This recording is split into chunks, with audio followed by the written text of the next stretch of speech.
iniciando com o grande sinal com o qual Deus marcou a jovem filha de Sião, que é Maria Santíssima, apontando para ela aquilo que ele havia preparado no seu coração.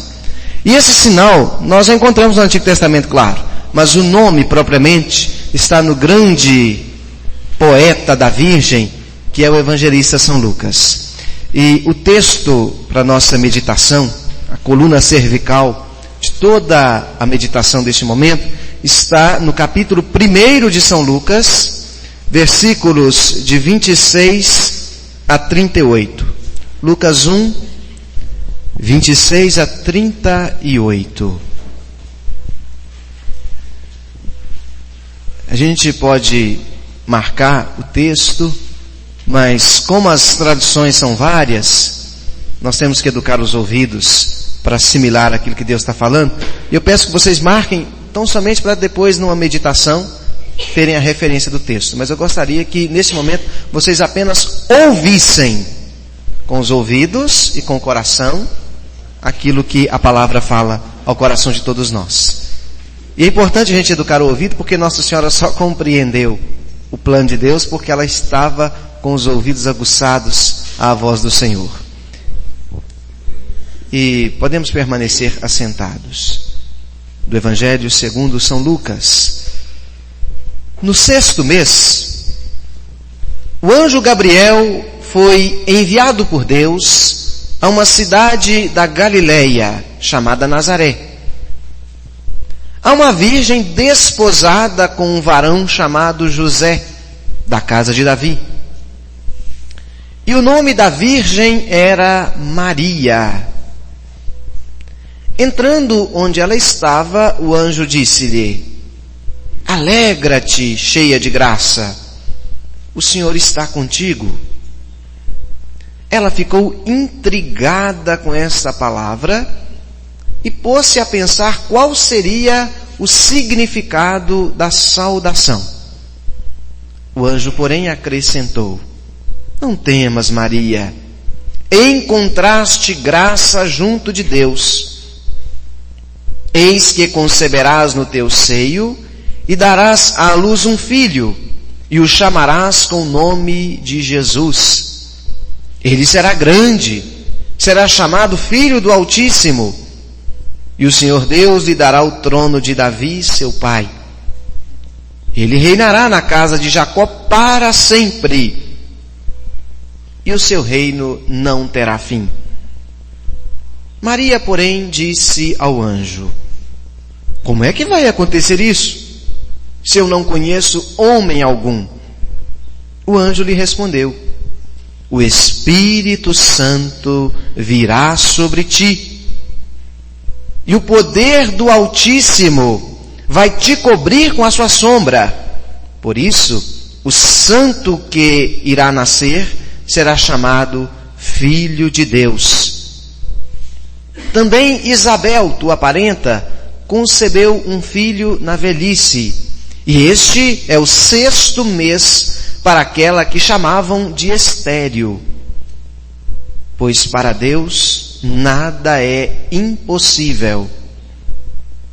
Diante disso, Maria disse: Eu sou a serva do Senhor, faça-se em mim segundo a tua palavra. E o anjo retirou-se. Palavra da salvação. Glória a vós.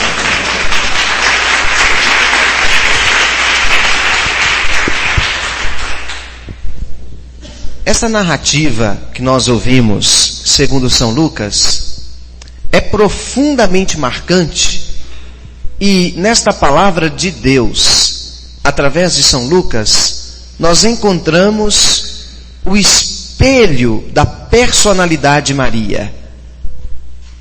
Bastaria apenas o texto que narra para nós a Anunciação, e não precisaríamos de mais nenhum outro texto sobre Nossa Senhora, para nós compreendermos na fé qual é o lugar de Nossa Senhora na história da salvação E qual é a missão desta mulher? E é muito interessante, porque Nossa Senhora era uma jovem como qualquer uma outra jovem do seu tempo, do ponto de vista humano. Porque na ordem sobrenatural, ela era e é diferente de toda e qualquer outra criatura que Deus já criou ou vai criar. É diferente de qualquer outra mulher. Por quê? A razão, a igreja foi dizer de forma concreta e oficial na sua doutrina, só na proclamação do dogma da Imaculada Conceição. Ela é diferente porque ela foi preparada desde toda a eternidade para que ela pudesse gerar no seu ventre o Verbo encarnado que é Jesus. Mas isso é uma palavra que a igreja sempre reconheceu.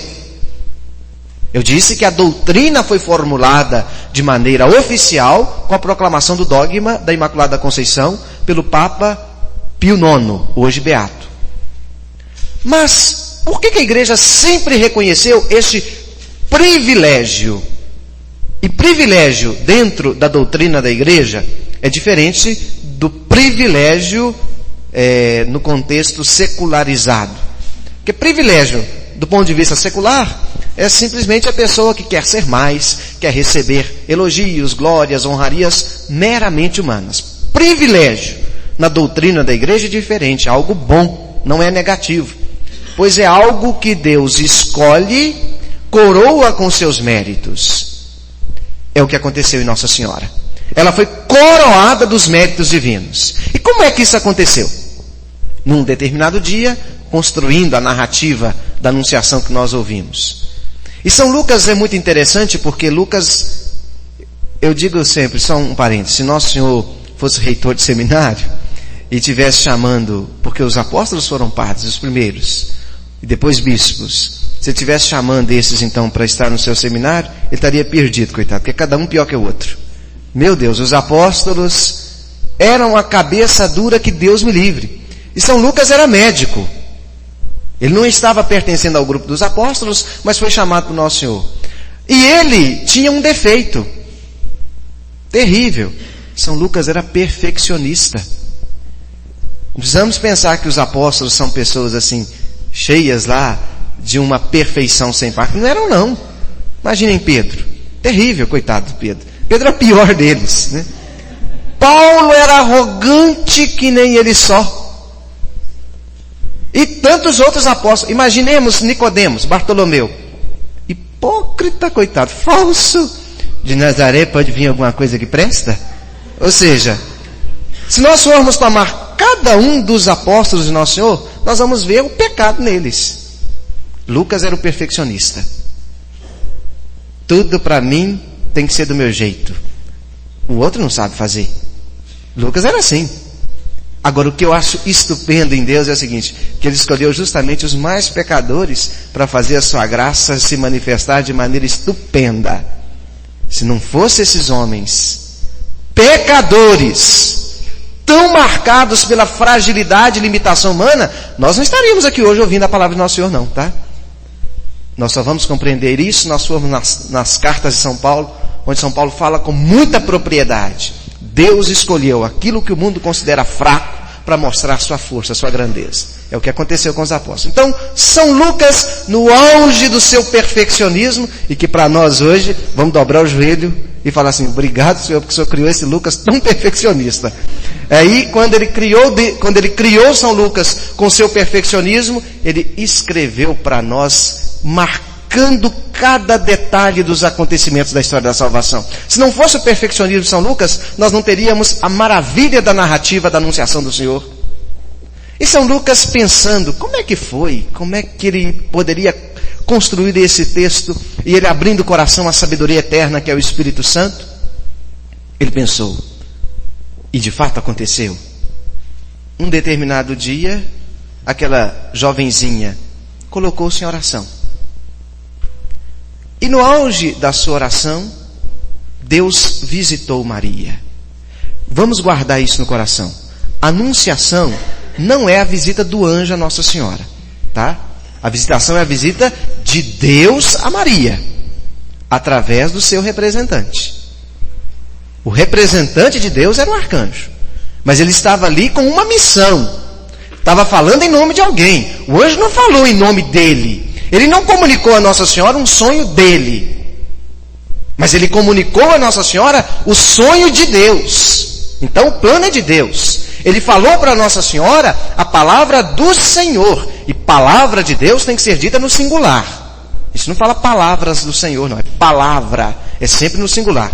Por isso que quando as pessoas às vezes vão proclamar texto bíblico na missa ou qualquer outro, estas são palavras de vida e salvação. Nada disso. Palavra no singular. Pois a palavra de Deus é Jesus Cristo. E Jesus é é único.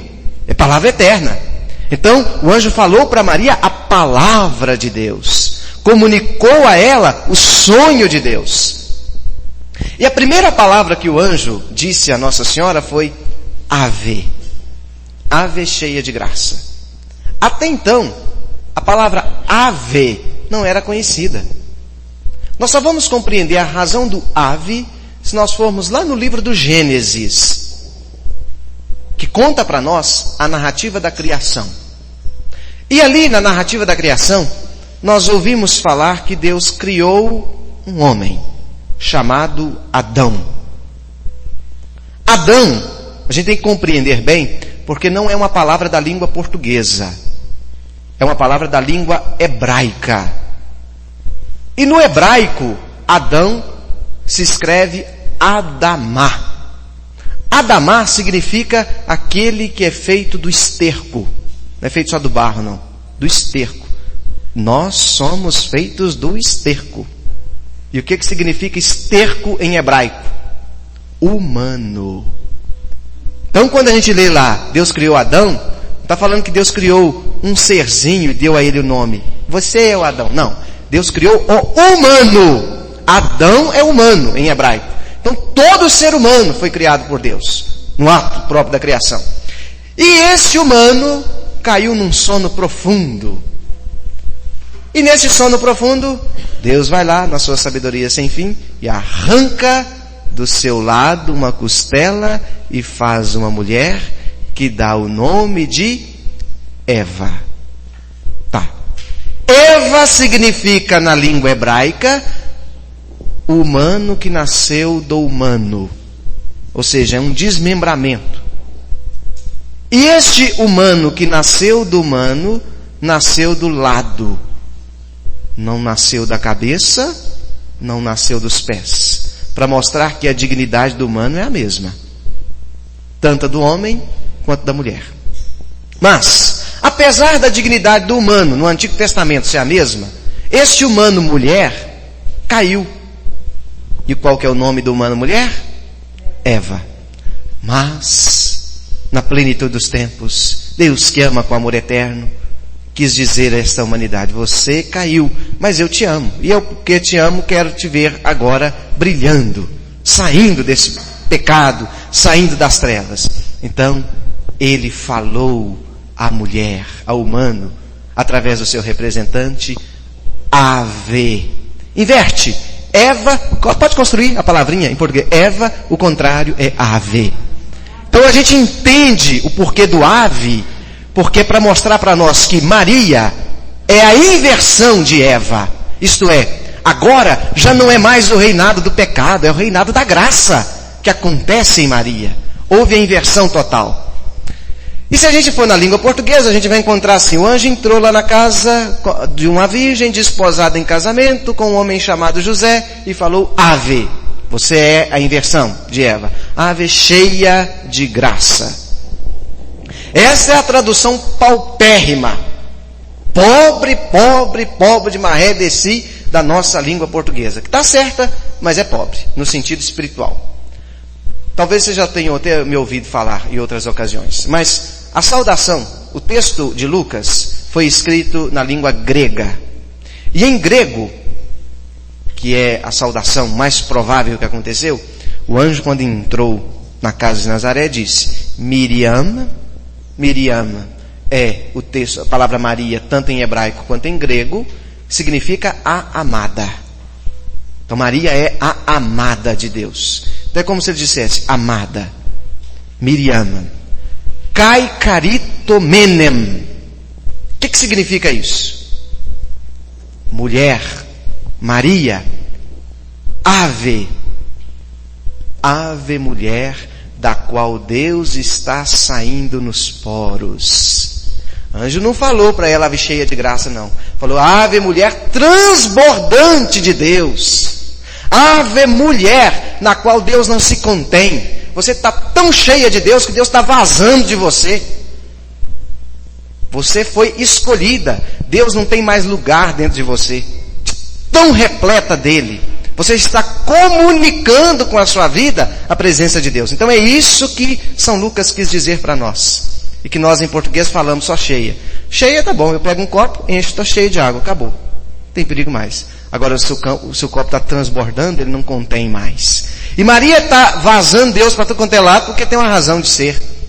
Ela precisa ser a criatura que comunica o Criador. E o anjo começou a conversar com Nossa Senhora. E ela ficou assustada. Com medo. Tanto é que o anjo falou, né? Nós temos essa palavra. Não tenhas medo, Maria. E aí a gente vai ficar pensando assim, Nossa Senhora ficou com medo porque ela teve uma visão do céu? Que ela viu um anjo? Talvez. Mas a intenção do texto sagrado, do medo de Maria, não é por causa de anjo, nem por causa de visão, não. Até porque São Lucas não descreve como é que foi. Se foi uma visão gloriosa, radiante, não é a intenção do texto. Nós temos que entender o contexto cultural. No tempo em que houve a anunciação, e dentro da tradição dos judeus, a mulher, apesar de ter sido criada a partir do humano, era compreendida como um ser inferior, baixo. Que compreensão. Tanto é verdade que até pouco tempo perdurou a ideia de que a mulher, o sexo feminino é o sexo frágil. Era a mentalidade errônea daquele povo. Tanto é verdade, não sei se vocês já ouviram isso alguma vez, se não ouvirem, é assim, da gente fica até assustado. A prece que o judeu aprendia, judeu homem, desde criancinha, e que ele rezava enquanto ele vivia, era o seguinte: abria os olhos de manhã, e aí o judeu levantava uma prece ao céu dizendo: obrigado, Senhor Deus, porque o Senhor me criou. Obrigado, Senhor Deus, porque o Senhor deu a lei a Moisés, e eu sou fiel a esta lei. Obrigado, meu Deus, porque o Senhor nos arrancou da terra do Egito e nos colocou na terra da libertação. Obrigado, meu Deus, porque eu não nasci mulher. Eu só não sei do que um judeu nascia, mas ele rezava assim. A prece dele era um louvor a Deus porque ele não era do sexo feminino. Ou seja, o contexto histórico no qual Deus revela a seu povo é um contexto marcado profundamente pela discriminação à mulher. Radical discriminação. E o contexto foi tão forte, tão ferrenha a perseguição ao sexo feminino, que uma jovem, ela poderia conversar com a sua mãe, com as suas irmãs, com a mulher não teria problema. Mas para uma mulher dirigir a palavra a um homem, esse homem tinha que ser ou o pai, ou o seu irmão de sangue, ou o seu marido. Nem com o noivo a mulher poderia conversar. Para ela dirigir uma palavra ao seu noivo, ela tinha que ter uma permissão do seu pai, e o pai tinha que estar presente no momento da conversa. Era o contexto. Se imaginemos, se com o noivo era a única pessoa que ela teria uma permissão para falar, imagine falar com qualquer outra pessoa do sexo masculino. Era o cúmulo do absurdo. E o anjo apresentou-se a Maria em forma de sexo masculino, Gabriel. Apesar do anjo não ter sexo, ele se manifestou em forma masculina. E quando ele começou a conversar com ela tinha que conversar com ele, ela ficou doida, porque eu não tenho autorização de ninguém para conversar com um homem. Ou seja, o medo dela era o de conversar com um homem, chegar alguém, apanhá-la num diálogo com outro homem e ela ser levada em praça pública. E ser apedrejada. Ora, a mulher está conversando com o homem porque está caçando problema, pular a cerca, né? E ela já estava desposada em casamento. Ou seja, ela já tinha um noivo. Como é que ela ia conversar com outro homem? Então o coração de Maria ficou com medo. E o anjo acalentou: Nossa Senhora, não fica com medo não, porque Deus se me mandou vir aqui, porque já providenciou para não chegar ninguém aqui agora. Pode ficar tranquila. E não vai chegar ninguém, e você pode ficar tranquila, porque o que vai acontecer no seu coração é obra do Espírito Santo. É obra do Espírito Santo. E quando ela ouviu aquilo, ela sentiu no seu coração de mulher, e por isso mesmo de criatura amada por Deus, a misericórdia do Senhor. E como que é bonito? Porque o contexto social no qual a anunciação aconteceu, eu vou repetir, era o contexto da discriminação, da exclusão, do preconceito para com a mulher. Deus escolheu aquilo que era objeto de preconceito para trazer ao mundo Jesus Cristo.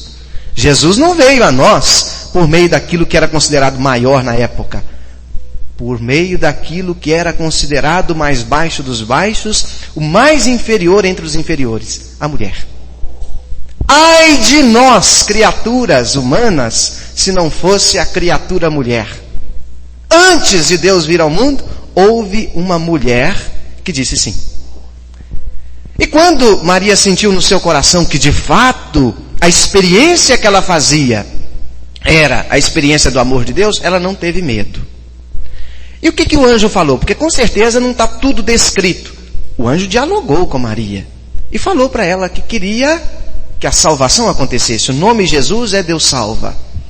E aqui tem algo muito bonito, porque o que é salvação? A gente fala tanto em salvação daqui, salvação de lá, Deus quer salvar, Jesus é salvador, tititi. O que é salvação, afinal de contas? Uma palavrinha que vai se tornando tão comum aos nossos ouvidos, e graças a Deus que está se tornando, mas qual que é a mensagem? Num linguajar muito simples, salvação significa: Deus te quer feliz. Deus não te quer triste. E Ele te quer feliz porque Ele te ama. E o anjo falou isso para Nossa Senhora. E ela compreendeu no seu coração de mãe. E quando ela compreendeu que o sonho de Deus é realizar cada pessoa humana, ela não teve medo. Eis aqui a serva do Senhor, faça-se em mim conforme a tua palavra. São Bernardo de Claraval, grande cantor da Virgem Maria, devotíssimo, ele, numa das suas meditações devocionais, proclama num ar muito profundo uma grande verdade. É, claro, um texto devocional. Ele fala que naquele momento em que o anjo estava falando para Nossa Senhora, algo aconteceu no mundo terreno e no mundo celeste. Na terra, toda a criação ficou parada. Todo mundo parou. Um silêncio reinou. No céu, os coros angélicos calaram a boca. Foi a única vez na história da criação, no ab eterno, que os anjos não falaram nada, ficaram em silêncio. Porque diz a palavra que diante do trono de Deus Altíssimo, os coros alternam em cantos que só Deus compreende. É a liturgia celestial. Naquele momento, houve silêncio no céu. Tudo parou. Tudo parou. A única voz que se fez ouvir foi a de Gabriel falando: você encontrou graça diante de Deus. E quando o plano de Deus foi comunicado pelo mistério da Anunciação, o sim de Maria veio: eis aqui a escrava do Senhor. E quando Nossa Senhora disse o sim, rompeu-se no céu a alegria sem fim, como se fosse uma grande festa com fogos de artifício. A criatura exultou-se no seu Criador. E por isso mesmo Deus baixou à terra, armou a sua tenda no meio da humanidade, e nunca se ouviu cantar no céu um coro angelical tão profundo e tão belo quanto aquele do momento da Anunciação. Deus se encarnou pelo sim de Maria. E como que é bonito, porque o Concílio Vaticano II, e eu aconselho você que é devoto de Nossa Senhora, e você que não é devoto de Nossa Senhora, eu aconselho também. Quem é devoto de Nossa Senhora, para crescer mais na fé da Nossa Senhora. Quem não é devoto de Nossa Senhora, para criar vergonha na cara e tratar de ser. Então, capítulo 8º do documento Lumen Gentium. Capítulo 8º. Ali está a doutrina sólida da Igreja nos dias de hoje sobre Nossa Senhora. O Concílio Lumen Gentium, a luz dos povos. Capítulo 8º, todo o capítulo 8º. Ali, a Igreja, no Concílio Vaticano II, a partir desse texto da Anunciação, vai dizer para nós, nunca se esqueçam disso, Maria Santíssima cooperou na história da salvação. O que significa esta palavra da Igreja para nós? Significa que ela é corredentora, isto é, ela contribuiu, ela ajudou na salvação da humanidade. Deus não precisa do ser humano para salvar o ser humano, mas Ele quis contar e contou através de Nossa Senhora. Se Nossa Senhora não tivesse dito sim, o Verbo não teria se encarnado. Porque para ser carne, Ele precisava do ser humano. Porque Deus age a partir da nossa realidade. Então ela cooperou. São Jerônimo é o grande biblista. Ele fala: ignorar as Escrituras é ignorar o próprio Cristo, pois as Escrituras constituem Jesus Cristo, palavra eterna. Então, se nós ignorarmos a palavra, nós ignoramos Jesus. Ora, esta palavra de São Jerônimo nos faz ir mais à frente, à luz desse ensinamento da Igreja. O papel de Nossa Senhora, a grandiosidade da vocação de Maria, não é alguém que contou para a gente, não. Está aqui na palavra de Deus. Ou a gente acolhe e aceita o que aqui está, ou nós não vamos crer na palavra do Senhor. De modo que quando os nossos irmãos, com todo respeito a eles, protestantes, procuram diminuir a palavra e o lugar de Nossa Senhora, digam para eles assim: vamos fazer o seguinte, pegar a Bíblia, o capítulo 1 de São Lucas, vamos rasgar essa página, jogar fora, aí a gente pode falar. Não tem como desprezar Nossa Senhora. O lugar de Nossa Senhora na história da salvação foi dado por Deus. Não é ela que conquistou, não. Foi Deus quem assim quis e conferiu a ela a graça maior. E ela estava tão exultante no Senhor que ela saiu correndo dali.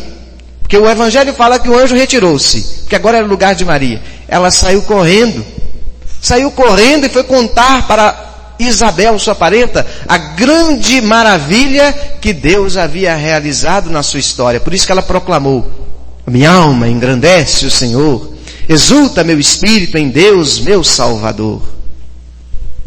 A beleza que aconteceu na vida de Maria é a maravilha do céu que se encarnou em Maria. Um dos cantos do Natal, da Liturgia das Horas, Ofício Divino, diz com muita sabedoria a seguinte afirmativa: aquele que o céu não pôde conter, veio morar no pequeno ninho que é o ventre de Maria.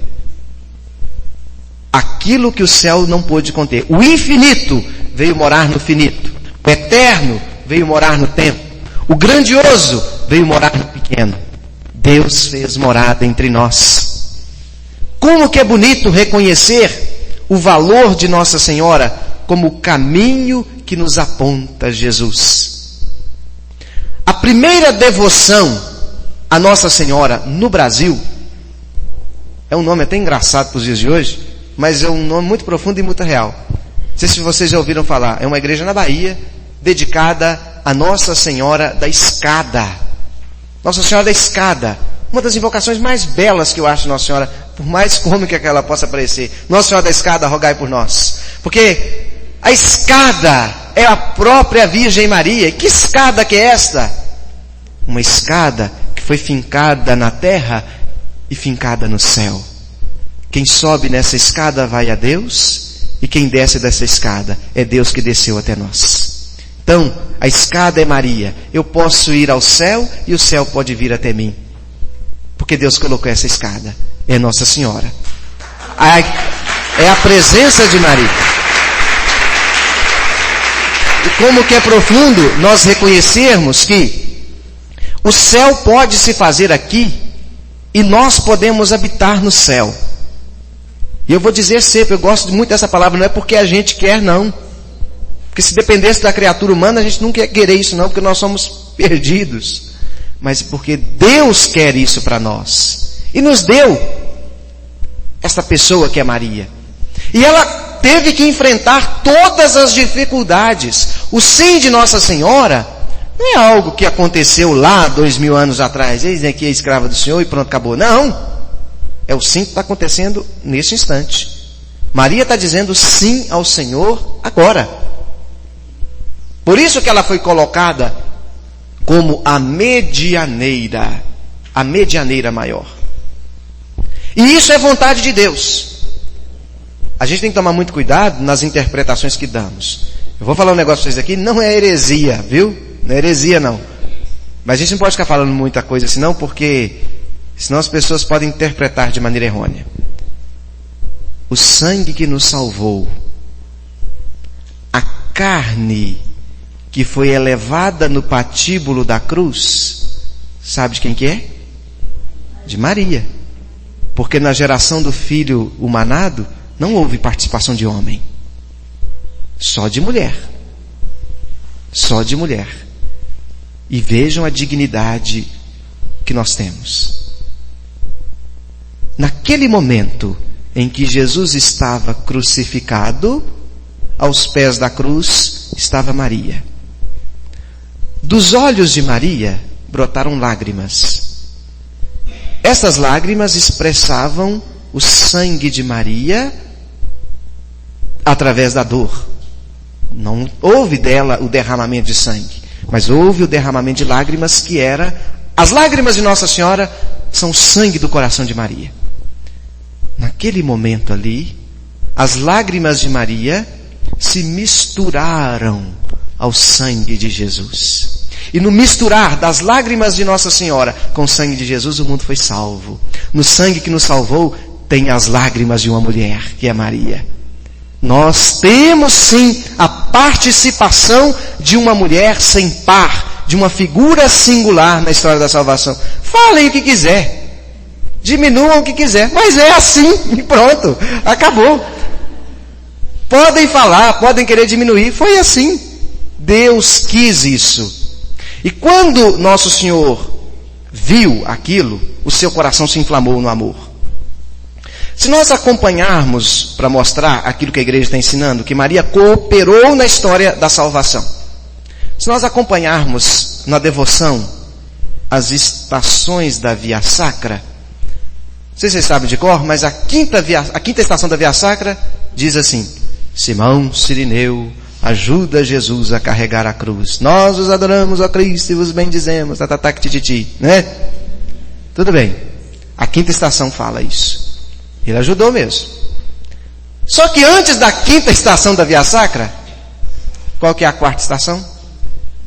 Jesus se encontra com sua mãe no caminho do Calvário. Quando Jesus se encontrou com Maria no caminho do Calvário, o olhar de Maria penetrou o olhar de Jesus. E o coração de Maria entrou no compasso do coração de Jesus. Mesmo batido. A carne de Jesus estava toda dolorida. A carne de Maria estava dolorida na fé. O peso da cruz que Jesus levava nos ombros o fazia abater. Tanto é que a terceira estação, Jesus cai por terra a primeira vez. Nos ombros de Maria, a cruz de Jesus estava, na fé. E quando ele penetrou o olhar de Maria, e quando Maria penetrou o olhar de Jesus, no momento do encontro, a cena da anunciação veio como um filme na cabeça de Maria. Não tenhas medo, Maria. Ela poderia ter morrido de medo e sair correndo igual os outros discípulos. Não tenhas medo. O que vai acontecer em ti é graça do Espírito Santo. Sem compreender humanamente, mas como o coração de Maria estava batendo, palpitando no mesmo compasso do coração de Jesus, ela sentiu: eu não preciso ter medo. E sem falar nada, só o bater dos corações se ouvia, apesar da gritaria da multidão que estava ali. Mas o sentir da fé, sem falar nada, fez Jesus compreender a palavra que nascia do coração de Maria: meu filho, não fique com medo, leve à frente, eu estou aqui. Ele tinha caído uma vez. Naquele momento do encontro, Jesus se levantou com a força de sempre, tomou a cruz nos ombros e foi para frente. Depois eles falam que foi Simão Cirineu que ajudou Jesus a levar a cruz. Que foi nada, quem ajudou foi Nossa Senhora. Porque se não fosse o encontro de Nossa Senhora na quarta estação, ele não teria força para levar para frente. Simão Cirineu ajudou Jesus a levar a cruz do ponto de vista humano, porque humanamente falando ele estava sem força, estava fraco. Mas na fé, na condição do amor, quem tomou a cruz de Jesus foi Nossa Senhora. E ela levou com ele até aquele momento sublime do Calvário. Pois quando Jesus estava com os braços abertos no patíbulo da cruz, ele olhou novamente o olhar da sua mãe olhou no olhar de Jesus. Novamente o coração de Jesus, já palpitando, caminhando para a morte, fez com que Nossa Senhora sentisse no seu coração. Se lá na quarta estação, a cena da anunciação que nós ouvimos aconteceu no coração de Maria, na cena da cruz, a palavra de Jesus foi: minha mãe, eu faço nova todas as coisas, é preciso que isso aconteça. E olhando para ela, ele falou: mulher, eis aí o teu filho. E olhando para o discípulo amado, vejam vocês que João é muito perspicaz e sábio no Espírito Santo. Ele não falou que era João que estava lá, apesar de ser. Falou discípulo amado. Vocês nunca vão encontrar a palavra João aos pés da cruz. Discípulo amado. Discípulo amado é toda pessoa que se abre à presença de Deus. João não colocou para dizer que pode ser eu, pode ser você, pode ser toda a humanidade. Nós estamos no pé da cruz.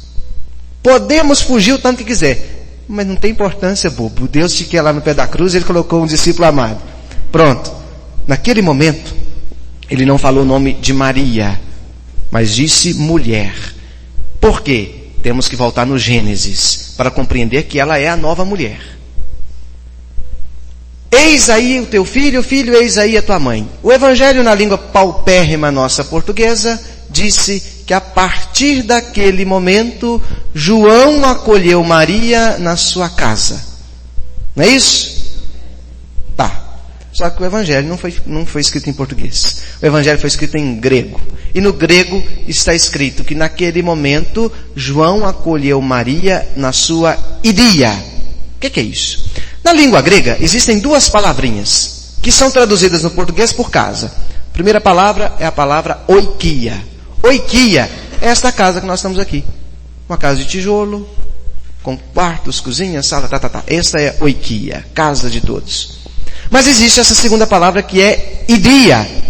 Idia significa, se nós fôssemos traduzir, casa também. Então, a tradução não está errada, apesar de ser pobre. Idia significa o ser da pessoa. De modo que, no pé da cruz, quando Jesus disse: mulher, eis aí o teu filho, filho, eis aí tua mãe, e o filho acolheu Maria na sua idia, significa espiritualmente que naquele instante, por vontade de um Deus crucificado, cujo sangue caía por terra, Maria foi feita mãe do discípulo amado no sentido consanguíneo. A carne de Maria passou a ser a carne de João e a carne de João passou a ser a carne de Maria.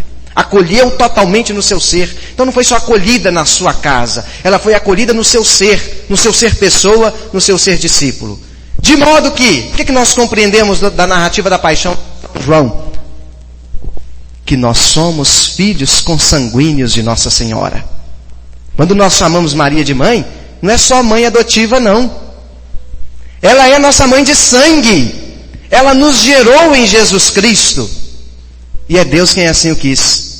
De modo que se somos gerados no sangue de Maria, é para sermos também outros Cristos para o mundo. E o mesmo sim que Maria disse lá no mistério da Anunciação, tem que ser atualizado na vida de cada um de nós. E aí nós partimos para algo muito interessante. Onde é que a anunciação de Maria acontece? Onde é que Maria está de modo eminente, mostrando-nos o lugar de dizermos sim? Nós acabamos de celebrar o santo sacrifício da missa. Ali está o local da atualização da anunciação na vida da gente. Papa João Paulo II, na carta apostólica Rosarium Virginis Maria, ele fala com muita sabedoria que naquele momento em que nós nos aproximamos da mesa da comunhão, creio que você já tenha até ouvido essa palavra, quando a gente se aproxima da mesa da comunhão para receber o corpo de Nosso Senhor, e que o ministro apresenta o corpo de Cristo, nós respondemos. Tem gente que não responde amém não, viu? Que negócio assim. Tem que responder amém. Ou você acredita ou você não acredita. Amém. Por isso que eu gosto do Padre Leandro, quando ele ficava bravo por causa disso, que ele estava certo. Amém. Tem que responder o amém. Aquele amém da comunhão equivale ao eis aqui a serva do Senhor, faça-se em mim conforme a tua palavra. Então, vamos dizer o amém com convicção, responder. E Nossa Senhora está ali. Aos pés do altar da cruz estava Maria, do lado direito. Do lado direito. No altar da celebração, o Papa fala, à direita do altar, servindo o sacerdote, está Maria, acompanhando cada passo. E só na fé a gente vai conseguir compreender isso, redescobrir o valor da missa. Há poucos dias caiu na minha mão, por caminhos que só a divina providência vai entender, um livro que eu vou aconselhar vocês, leiam esse livro, leiam, para vocês amarem a missa. O Banquete do Cordeiro, já ouviram falar nesse livro? Já leram? Quem não leu, lê. Lê esse livro, O Banquete do Cordeiro. Mostra para nós a dignidade de Nossa Senhora, a dignidade do Santo Sacrifício da Missa. O Banquete do Cordeiro. O que é o Banquete do Cordeiro? O nome do livro é esse. Um pastor calvinista. Entre todos os protestantes, a mais deplorável é a igreja calvinista. Porque os calvinistas não admitem em hipótese nenhuma a celebração da Santa Missa. Para o calvinista, para João Calvino e para os seus seguidores, a missa é o absurdo dos absurdos, a heresia mais herética que pode existir, a coisa mais cruel que poderia haver. Tanto é que nos calvinistas nem a ceia não tem, só o culto da palavra. Razão. Para o calvinista, se nós celebrássemos a ceia, nós estaríamos matando Jesus de novo, fazendo ele sofrer tudo outra vez. E para nós católicos, então, a igreja católica é um monstro na cabeça do calvinismo. Por quê? Ora, a missa não é a atualização do sacrifício da cruz? Então é um absurdo. Nós faríamos toda a reconstrução. Então, esse pastor calvinista, um dia de férias, resolveu entrar numa igreja católica, não é por causa da igreja católica não, de um mosteiro, por causa da construção maravilhosa da Idade Média, viajando, um mosteiro que tinha uma igreja linda, ele quis entrar ali, para conhecer aquele prédio, e ele entrou justamente na hora que a missa estava iniciando, estava indo para o altar na procissão de entrada, e ele entrou, olhou para um lado, olhou para o outro, deixa eu ver se não tem ninguém aqui que me conhece, porque eu católico, né, esse povo aqui não dá. Aí ele ficou escondidinho, essas igrejas muito antigas, muito escuras, atrás. Ficou escondido, para ninguém ver. E ele começou a assistir a missa pensando assim, não vou ficar em pé, não vou ajoelhar, não vou fazer nada. Vou ficar aqui porque isso é um absurdo. E ele ficou ali, acompanhando a cerimônia da missa. E ele foi olhando. Em cada gesto da missa, Deus foi fazendo nascer no coração dele o livro do Apocalipse. E ele foi vendo o Apocalipse no altar. E ele ficava pensando, credo, eu nunca entendi o Apocalipse. E via todas as imagens do Apocalipse, o cordeiro, via tudo. A mulher vestida de sol. Ficava vendo aquela coisa toda. E ele ficou impressionado com aquilo e queria tirar da sua cabeça, doido para aquela missa acabar, e ele saiu daquela igreja. Só que ele saiu da igreja e ficou com aquele negócio na cabeça. Como é que pode? Agora eu estou entendendo o Apocalipse. E ele não queria acreditar no que ele estava vendo. E não queria acreditar no que seu coração falava. No outro dia cedo, ele levantou, vou à missa. Mas eu não posso ir à missa, eu sou calvinista. Eu não posso ir à missa. De férias, né? Não posso ir. E ele falava, não vou. Mas o coração, você vai. Não vou, você vai. Levantou e foi. O coração foi mais forte. Sentou no mesmo lugar. Viu a missa de novo. Repetiu a mesma coisa com mais eficácia ainda. O que está acontecendo comigo? No segundo dia já não aguentava mais. Uma semana, ele falou, agora eu não consigo ficar sem ir à missa nem um dia. Ele era calvinista. E a família dele não podia nem imaginar que ele estava indo à missa. Se a comunidade dele, a congregação dele, onde ele era o pastor, descobrisse que ele ia à missa, e ele começava descascando a missa nas pregações dele, quanto mais ele ia, mais mal ele falava da missa. Mas ele falava da boca para fora e o coração foi se transformando. Até que um dia, no momento da elevação da Santa Hóstia, ele viu Deus. Viu Deus. Não é ver Deus conforme ele está no céu, não. Sentiu Deus. Plenamente. E quando ele sentiu Deus plenamente, no momento da consagração daquela missa, foi o suficiente. Jogou tudo por terra. Converteu-se ao catolicismo. Tornou-se um exemplar cantor da Santa Missa. E ele escreveu esse livro, O Banquete do Cordeiro, a Missa na Visão de um Convertido. Ele interpreta todo o livro do Apocalipse na missa, e a gente olhando a missa, a gente vê o Apocalipse. E como que ele descreve a figura de Maria, e quem foi Nossa Senhora para levá-lo até a missa. Sem saber da presença de Maria, porque depois que eu li o Banquete do Cordeiro, eu quis saber mais sobre esse caboclo, né? Fui saber, fui para a internet, baixei tudo que eu podia dele. E aí estava lá. Ele conta hoje como cristão católico, que naquele momento em que ele passava diante daquela igreja, ele não tinha saído com plano nenhum de visitar a igreja, ele se deparou com a igreja católica. Se deparou com aquela construção. Ele fala, naquele momento em que eu estava ali, uma mão me arrancava a roupa e me jogava dentro da igreja. Eu não queria entrar, mas eu desculpei-me naquele momento que eu queria conhecer a construção. Vou entrar aqui para ver o que é que tem aqui dentro. Mas não era nada disso. Ele falava isso, mentindo para ele mesmo. E naquela manhã que ele falava, eu vou à missa, eu tenho que ir à missa. Não vou. Aquela voz lá dentro, você tem que ir.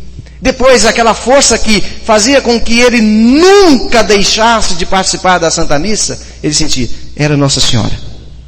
Não era nem Jesus. Era Nossa Senhora. Vai lá. Vai. Quem participa da missa, participa mesmo, está intimamente unido a Nossa Senhora. E quem está intimamente unido a Nossa Senhora, está essencialmente unido a Maria. Não se separa. E ela é o canal pelo qual Deus vem a nós. Lembrem-se, Nossa Senhora da Escada. De modo que a contemplação do rosto de Maria, são palavras do Papa João Paulo II, a contemplação do rosto de Maria, através dos mistérios, nada mais é do que um caminho no qual nós vamos caminhando, percorrendo e nos encontrando com Jesus a cada dia. Ela nos leva a Jesus. Eu tenho um costume, depois eu estou falando assim, gente, o que eu estou falando? Às vezes a gente brinca assim e as pessoas podem interpretar mal. Às vezes sempre quando a pessoa está me contando alguma coisa, aí eu paro e falo, Nossa Senhora, meu Deus. Nossa Senhora, meu Deus. Assim, Nossa Senhora e meu Deus. Mas parece que Nossa Senhora é o meu Deus. E outro dia eu brinquei, eu acho que foi com você, Neuzinha, lá no Cruzado, assim, eu acho que Jesus deve ter uma ciumeira, uma raiva, porque eu falo tanto de Nossa Senhora, que às vezes, Nossa Senhora fala assim, você fica falando tanto da minha mãe, esquece de mim? Nada, ele sabe perfeitamente, que é através dela que eu quero falar dele, é o caminho que nos leva. No dia da minha ordenação sacerdotal, na hora que o bispo impunha as mãos, eu falava com Nossa Senhora, não falava com Jesus não. Eu disse, agora a senhora dá um jeito de me ajudar, porque eu preciso de ser Jesus. Mas ninguém mais foi Jesus nessa vida que a senhora. Ninguém mais foi Cristo para o mundo que Maria Santíssima. Que bonito. Isso não é heresia não, a gente tem que compreender bem, né? Mas ela foi presença viva de Jesus. E eu sempre falo isso quando tenho oportunidade. Nossa Senhora, naquele momento, principalmente da minha ordenação, ela se fez presente de maneira tão forte, tão bonita, que eu não sentia tanto a presença de Jesus, mas eu sentia a presença de Maria. E ela estava ali colocando Jesus, porque onde está Maria, Nosso Senhor não está longe não. E aí eu estava ali pensando, e vinha, principalmente na Ladainha de Todos os Santos, aquele filme, isso vem mesmo, de tantas pessoas que passaram pelo seminário, contemporâneos meus, colegas de turma, tanta gente boa, tanta gente santa, tanta gente na graça de Deus. E eu pensava, por que Nosso Senhor não chamou estes? Eles têm muito mais questão,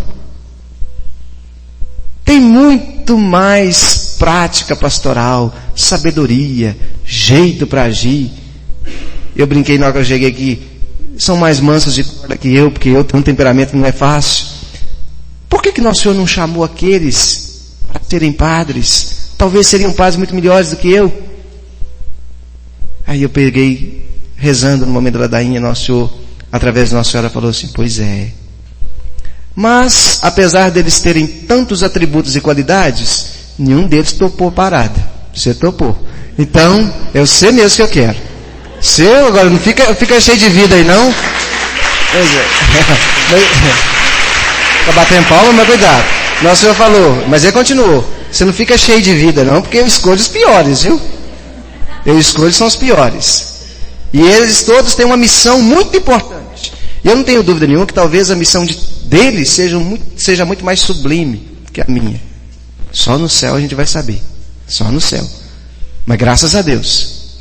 Mas naquele momento, terminando a ordenação, eu peguei e falei no momento dos agradecimentos, falei com Nossa Senhora, vosso é o meu sacerdócio.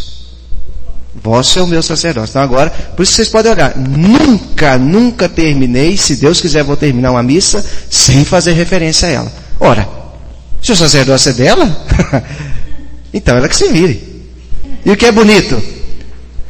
Nossa Senhora disse sim só uma vez. Só uma vez. E Jesus se fez presente. Perpetuamente. Eternamente. O padre, quantas vezes ele pode trazer Jesus? Quantas vezes? Em cada missa que ele celebrar, em cada sacramento que ele ministrar. Que bonito. E aí eu falo muito com Nossa Senhora. Senhora, pelo amor de Deus, viu? O amor que a senhora tem a Jesus. A senhora abre o olho. E a gente tem que falar com fé. Fala para ela assim, senhora, toma cuidado.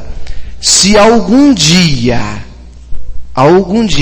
durante a missa, eu tocar no corpo do filho da senhora, de mau jeito, a senhora pode me dar amor na cara o tanto que a senhora quiser. Pode me espancar. Porque eu tenho que tocar no corpo do filho da senhora do mesmo jeito como a senhora tocou nele na hora que estava nascendo lá em Belém.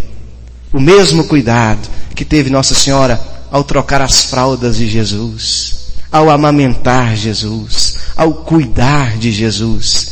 Esse tem que ser o meu cuidado. Pois através desse cuidado está o sim de Maria. Mas esse cuidado aqui, não precisa ser o meu não. Esse é uma devoção pessoal que eu partilhei. Tem que ser o seu cuidado também, meu irmão. O seu cuidado, minha irmã.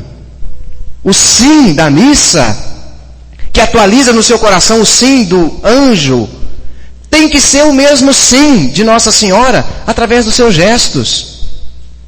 Como é que é a qualidade da participação da Santa Missa? Não se separa Maria e Eucaristia. Ela é a mulher eucarística por excelência. O jeito da gente tomar Jesus, o cuidado com Ele, o cuidado com a hóstia santa, pão vivo descido do céu, nos faz ser mais cuidadosos também com as pessoas no nosso relacionamento diário. E às vezes nós somos duros demais, ríspidos demais, tratamos os outros com a casca dura e falta-nos a espiritualidade mariana. Quem tem amor e devoção a Nossa Senhora não está perdido. E a gente pode ser pecador até falar que chega, e eu posso dizer isso, porque Nossa Senhora sabe, Nossa Senhora sabe muito mais que ela ainda, como que eu sou pecador. Nossa Senhora. Só Deus sabe. Deus sabe mesmo. Deus sabe o quanto que eu sou pecador. Sabe mesmo. E eu não estou falando aqui só para poder, num gesto para mostrar para não. Deus sabe que eu sou pecador. E eu tenho uma certeza. E se vocês cultivarem devoção à Nossa Senhora, vocês podem ter essa certeza também. Eu tenho certeza. Eu não tenho esperança não. Eu tenho absoluta certeza. Eu vou para o céu. Eu vou para o céu. Eu vou para o céu. E você vai também. Eu vou para o céu. Eu tenho certeza absoluta. Ah, se Nossa Senhora me decepcionar, ela não vai fazer isso, porque eu tenho certeza. Eu acredito no purgatório. Vocês acreditam no purgatório? Eu acredito. Mas eu acredito no purgatório, mas eu acredito também numa verdade tão forte quanto o purgatório. Acredito piamente no purgatório, mas eu acredito também piamente, com mais força, que no purgatório não tem um devoto de Nossa Senhora. Está tudo no céu. Se tiver devoto da Senhora, está lá. Está lá. Ela não deixa. Não deixa. Ela não deixa. Se no purgatório não tem devoto Nossa Senhora, no inferno não precisa nem falar. Então, Nossa Senhora não deixa. É o caminho que nos leva a Jesus, é o caminho da salvação. Então eu tenho certeza, se nós tivermos amor a Nossa Senhora e proclamarmos o nome dela, a gente vai para o céu. A gente vai para o céu. Outra coisa, quem ama Maria Santíssima, quem se une a ela, atualizando no coração, a mesma coisa que aconteceu aqui, não tenham dúvida nenhuma, não tenham dúvida nenhuma. Palavra de Nosso Senhor agora no Evangelho segundo São Mateus. Aquele que perseverar até o fim será salvo. Vamos aumentar uma palavrinha para São Mateus? Aquele que perseverar até o fim e for devoto ardoroso de Nossa Senhora já está salvo. Não vai ser não. Quem perseverar até o fim será, mas quem é devoto de Nossa Senhora já é. Já é, tá bom? Porque nós temos que acreditar nisso.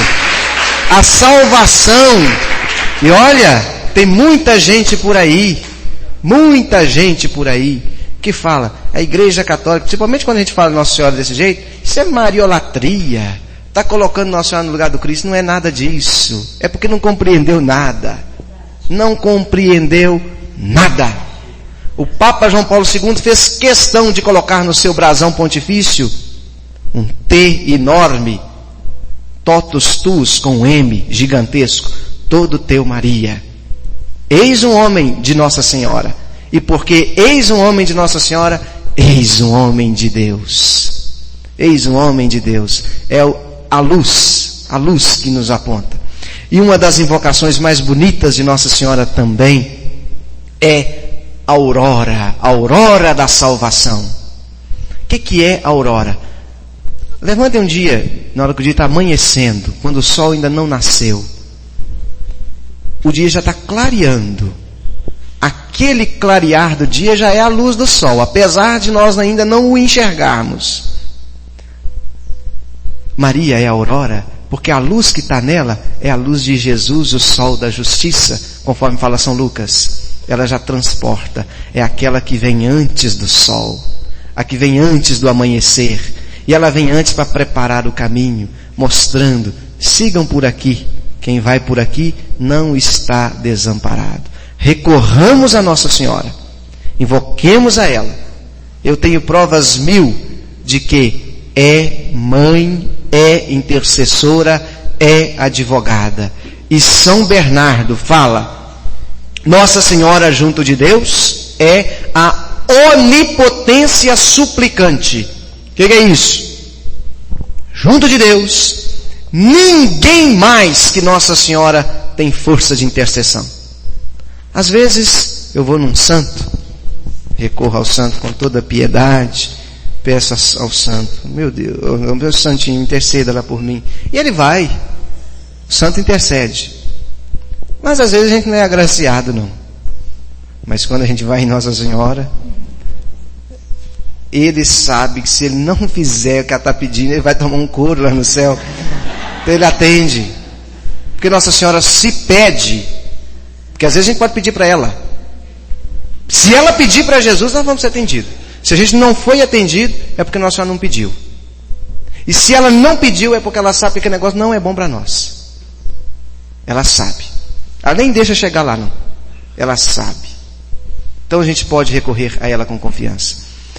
Vocês já ouviram aquela história, para a gente concluir, de um paralítico que foi curado no Santuário de Lourdes? Eu já contei para vocês, para algumas pessoas, talvez não todos. Em Lourdes, lugar onde Nossa Senhora apareceu para Santa Bernadette Soubirous, em 1858, grandes milagres já aconteceram. Muitos, por intercessão de Nossa Senhora. E aconteceu que numa determinada vez, um homem paralítico de nascença foi levado a Lourdes. Ele nutria no coração desejo: se eu for ao Santuário de Lourdes, pela minha fé em Deus, pela minha devoção a Nossa Senhora, eu vou ser curado da minha paralisia. Ele foi levado lá. E lá em Lourdes existe o costume, todos os dias, de segunda a segunda, às 4 da tarde, o padre sai com Jesus na Eucaristia, dando a bênção do Santíssimo Sacramento. Mas não dá a bênção coletiva, não. A bênção é individual. Possa ter 10, possam ter 1000, tanto que tiver. Não importa o tempo que tiver que demorar. O padre vai dar a bênção individual com Jesus Eucarístico a cada um dos doentes. E aquele doente estava lá. 4 horas da tarde. Começou a bênção eucarística. Quando ele bateu o olho, viu que Jesus vinha na mão do padre, ele falou assim: vai ser agora. Eu vou ser curado. E ele alimentou aquela fé, seu coração se inflamou na oração. E o padre passou dando a bênção. Vocês já ouviram, né? E o padre passou dando a bênção. Quando chegou nele, ele alimentou, fitou os olhos em Jesus na hóstia santa e clamou ao Senhor: eu vou ser curado agora. O padre deu a bênção, passou por doente, nada, ficou doente. Ele olhou para Jesus, um atrevido, ficou com a raiva de Jesus, uma raiva porque ele não foi curado, e cresceu nele um sentimento assim raivoso de tal maneira que ele olhou de novo para Jesus e falou: eu estava com uma fé que ia ser curado, o Senhor não me curou? Jesus, o Senhor não me curou? Pois eu vou contar para a mãe do Senhor o que o Senhor fez.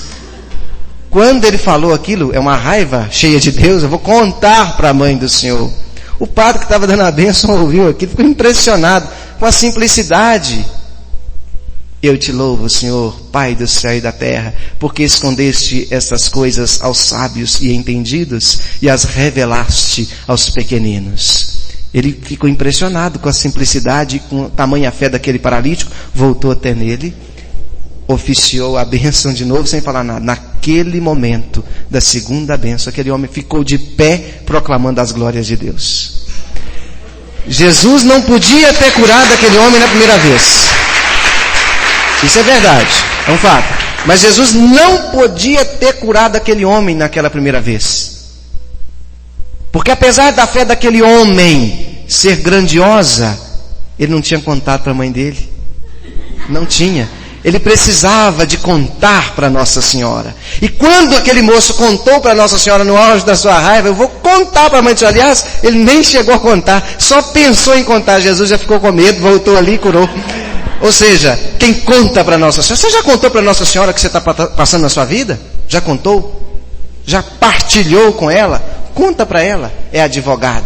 Quando a gente conta para Nossa Senhora, o anjo está falando para ela: ave cheia de graça, o Senhor é contigo. E naquele momento em que a gente está contando, a cena da anunciação acontece. Conte para ela, mas conte dando o seu testemunho. Assuma o testemunho de cristão. Eu sou cristão, eu sou católico, vivo a minha fé. E eu amo essa minha igreja. Ame a igreja que nos deu Maria. É a única igreja que proclama a santidade de Maria. E olha, quem proclama a santidade de Maria vai passar por muitas e más. O povo fala poucas e boas, não tem nada disso, é muitas e más mesmo. Vai passar por muitas e más, mas não tenha medo. Eu vou dizer para vocês aqui uma coisa que acontece muito comigo. Sou muito devoto à Nossa Senhora, graças a Deus. Mas a gente enfrenta cada uma nessa vida que só Deus é que sabe. Deus sabe, mas Deus sabe mesmo, e Ele sabe que é para a gente se santificar. Testemunho cristão, gente, é a coisa mais difícil que tem, mas a gente tem que assumir. Ou a gente assume na coerência, porque ama a Deus, a exemplo de Nossa Senhora, porque ela sabia dos desafios que ela ia enfrentar, sabia, mas enfrentou. Vou dar um exemplo só para vocês, não sou modelo de padre para ninguém, nem quero ser, porque se eu um dia pensar nisso, aí já desmoronou tudo. Mas eu fiz a opção por usar o hábito eclesiástico, uso a batina o tempo todo. Uso mesmo por uma opção. Sinal externo da consagração. Se não estou de batina, estou de clésima. Uma das duas coisas. Para mostrar o sinal visível. Se eu fosse casado, eu não tinha que usar aliança? Por que eu não posso então usar o sinal da minha consagração? Agora, o que a gente pasta por fazer algumas opções. Gente, se vocês soubessem quanto que eu sou perseguido por causa dessa bendita batina cinza, vocês não imaginam. É cada coisa que a gente escuta, cada asneira. Graças a Deus não é tanto da parte do povo, não, mais da parte dos padres. A gente sofre. Mas eu não estou nem aí. Porque Nosso Senhor fala na Escritura: o ouro e a prata são purificados no fogo, a alma é purificada no sofrimento. Nossa Senhora teve que passar por isso. E sabe para quem que eu entrego? Tudo aquilo que acontece na minha... Quando eles implicam comigo com batina, com clérigo, implica mesmo, não estou nem aí. Entrego para São José. Aí eu não entrego para Nossa Senhora, não. Eu entrego para São José. E sabe por que eu entrego para São José? Porque eu não podia terminar uma fala de Nossa Senhora sem falar de São José. Porque eu ganhei uma imagem de Nossa Senhora de Desterro outro dia. E eu sempre tive um carinho muito especial com São José. Primeiro que é o padroeiro do nosso seminário e é o patrono da igreja. Eu ganhei uma imagem de São José que eu fiquei impressionado com São José. Aquela imagem me falou tão profundo. A imagenzinha é uma gracinha. É um burrinho, um jeguinho, Nossa Senhora em cima do jegue, segurando Jesus, e São José na frente, andando a pé. Mas o que me impressionou nesta imagem, especificamente São José, eu acho que o autor, o artista, conseguiu fazer uma coisa que eu nunca tinha pensado. Quando eu vi aquilo, eu falei, gente, como que isso pode? A gente vê imagem Nossa Senhora, mas não vê às vezes com este detalhe. Naquela imagem que eu ganhei, São José está de botininha, bonitinho, com um porretinho na frente, andando na frente, para bater em tudo quanto é coisa errada. O burrinho já vai, ele puxando, com a mão ele segura o porretinho, com a outra mão ele puxa a cordinha do burrinho. Nossa Senhora está em cima, mas está diferente. Ela está dormindo. Nossa Senhora está dormindo e o menino Jesus está dormindo no colo de Nossa Senhora. Os dois estão dormindo. Com certeza estava dormindo mesmo, porque uma viagem daquela, cansada, a senhora num sono, mas num soninho assim ferrado mesmo, e São José acordado na frente. Eu fiquei pensando, que confiança que Nossa Senhora teve em São José, que confiança que Jesus teve em São José. Eles podiam dormir, estavam sendo perseguidos, mas podiam dormir, porque tinha alguém que tomava conta deles. Nosso Senhor quis ser cuidado por José. Gente, entrega para Nossa Senhora, mas entrega para São José também. Porque quando Nossa Senhora dormir, São José está na frente tomando conta. E eu entreguei, está na frente. E ele toma, é o homem justo. E eu fiquei pensando, olha, vocês estão implicando comigo? Estão implicando comigo por causa da batina, por causa do jeito de ser, por causa da implicância? São José, toma conta deles com esse porretinho que você tem na mão aí. Dá neles umas cacetadas para colocar no caminho de Jesus, né? E aí eles vão, se Deus quiser. O que importa não é o fato, isso que eu vou repetir, não é o fato da gente ser assim, de usar ou não usar, isso é de menos. O que importa é termos a alma, o coração sacerdotal. Isso é que importa. Não é a veste que faz o monge. Ajuda, mas não é isso que faz ser padre santo ou não faz.